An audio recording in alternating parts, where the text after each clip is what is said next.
Hi friends, അപ്പോൾ എൻ്റെ ഒരു പുതിയൊരു വീഡിയോയിലേക്ക് അവർക്കും സ്വാഗതം.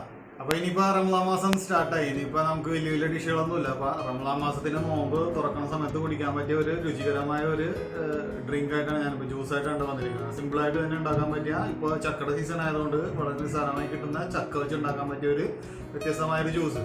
അതിൻ്റെ ഇൻഗ്രീഡിയൻറ്റിനെ പറ്റിയാണ് ഞാൻ പോകുന്നത്. അപ്പോൾ എൻ്റെ ചാനൽ കണ്ട് സബ്സ്ക്രൈബ് ചെയ്യാത്തവരൊന്ന് സബ്സ്ക്രൈബ് ചെയ്തേക്കണം കേട്ടോ. അപ്പോൾ നമുക്ക് പോവാം. അപ്പോൾ നമ്മുടെ മിക്സി റെഡി ആയിട്ടുണ്ട്. നമുക്ക് ചക്ക ഒരു 10 അല്ലി ചക്കയുണ്ട്. അത് ചെറുതായിട്ട് കഷ്ണങ്ങളാക്കി വെച്ചേക്കണ ചക്കയാണ്. അത് നമ്മൾ ഈ മിക്സിയിലേക്ക് ഇടുന്നു.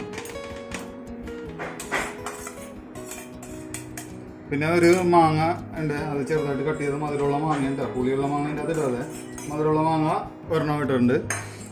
ഒന്ന് ഇതിന് ശേഷം ശകലം പാലൊഴിച്ച് കഴിഞ്ഞിട്ട് കുറച്ച് പാലൊഴിക്കണം ഡെയിലി.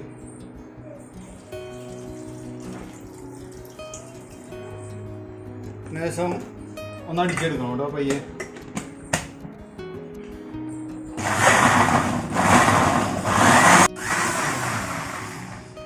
അപ്പോൾ നമ്മൊന്ന് അടിച്ചെടുത്തിട്ടുണ്ട് കേട്ടോ. ഇനിയിപ്പോൾ കുറച്ച് കുറുകി വന്നിട്ടുണ്ടെങ്കിൽ ഈ പാലെന്ന സാധനം നമ്മൾ തിളപ്പിച്ച് ആറ്റി കുറച്ച് നേരം ഫ്രീസറിൽ വെച്ച് കട്ടയ്ക്ക് വെച്ചേക്കണ പാലിനാണ് നമ്മൾ ഇപ്പോൾ കുറച്ചെടുത്ത് ഒഴിച്ചത്.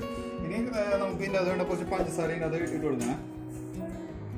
പിന്നെ കുറച്ച് ഏലക്ക പൊടി മണത്തിന് വേണ്ടി കുറച്ച് ശകലം മതിയേ.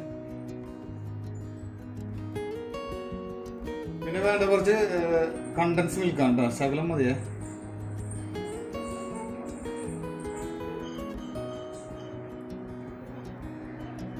അതിനുശേഷം നമുക്ക് ബാക്കി ഉണ്ടായിരുന്ന പാലുണ്ടല്ലോ അത് ഇതിനകത്തേക്ക് ഒഴിച്ചു കൊടുക്കും.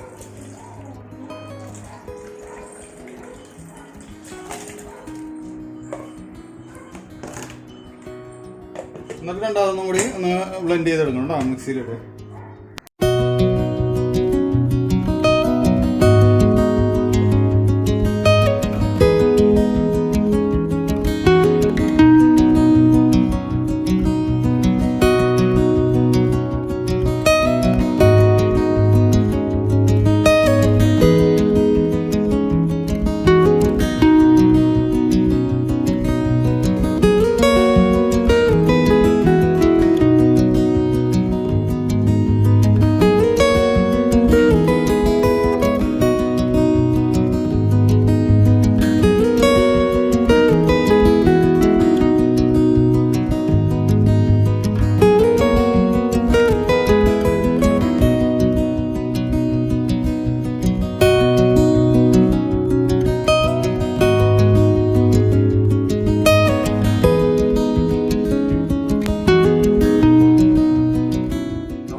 ജ്യൂസ് റെഡി ആകണ്ട കേട്ടോ. നല്ല ടേസ്റ്റ് ഉണ്ട് കേട്ടോ.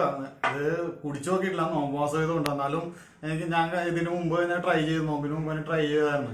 മാങ്ങ നല്ല പഴുത്തതാണെന്നുണ്ടെങ്കിൽ നല്ല ടേസ്റ്റ് ആയിരിക്കുള്ളൂ കേട്ടോ. അപ്പൊ മാങ്ങക്ക് ഇപ്പൊ മധുരം കുറവാണെന്നുണ്ടെങ്കിൽ കുറച്ചുകൂടി പഞ്ചസാര ഇട്ട് കഴിഞ്ഞാൽ മധുരം കൂടും. അപ്പൊ നല്ലൊരു വെറൈറ്റി ഒരു ജ്യൂസ് തന്നെയാണ് കേട്ടോ. നിങ്ങൾ ട്രൈ ചെയ്തിട്ടുണ്ടാവില്ല, ഇതൊന്ന് ട്രൈ ചെയ്ത് നോക്കുക. എന്നിട്ട് ഇതിന്റെ അഭിപ്രായങ്ങളൊക്കെ ഒന്ന് അറിയിച്ചു തന്നെ കേട്ടോ. അപ്പൊ എൻ്റെ വീഡിയോ കണ്ട് എല്ലാവരും ഒന്ന് എൻ്റെ വീഡിയോ സബ്സ്ക്രൈബ് ചെയ്ത് ഷെയർ ചെയ്ത് മാക്സിമം ഈ വീഡിയോ എല്ലാവരിലേക്ക് എത്തിച്ചു കൊടുക്കണം കേട്ടോ. അപ്പോൾ ഒരു പുതിയ വീഡിയോ ആയിട്ട് അടുത്ത ദിവസം വരുന്നവരെ ബൈ.